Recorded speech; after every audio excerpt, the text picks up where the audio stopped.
So now let's see how we can work around with the spin tool inside of Blender. So in order to work around with spin tool, I'm going to go around over here, select this cube right here, and I'm going to press tab on my keyboard. And I'm going to select the face because that is what I want to spin. So I'm just going to select the face. And now, in order to make the spin precise, I'm going to go around over here onto view, and then I'm going to go to viewport, and I'm going to click on front right here. Once I do that, I'm going to choose the spin tool right here. So right now it's on Z axis, but I can choose the axis to Y or X axis according to how I like it. So I'm just going to go around and choose Y axis, and now I'm going to click and drag this, and you can see that the spin tool takes action. I can hold control to actually snap it in place right here.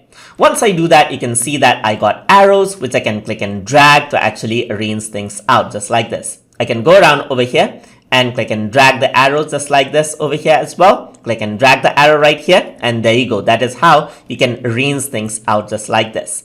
So once you do that, you can also see that there's this circle right here which you can click and drag to actually change around the spin right here. So depending on how much angle you want, you can go around and adjust this around as well. So let's say, for example, I just want it around on the 90-degree part right here, and there you go. That is what you have. So now you got a perfectly spun object, as you can see right here. So another thing that you can do is you can go around and work around with spin tool even more. You can press tab right here, select the face right here, and if I were to go around and choose spin tool, you can see that I can actually bring this out just like I was extruding the stuff. So right now what is happening is that it is not like expanding an angle because I didn't choose the front viewport, and that is exactly why you need to choose the front viewport right here. So I'm just going to press Ctrl Z 2 times because this is all I want, and there you go. This is the object that I have that I created by using the spin tool.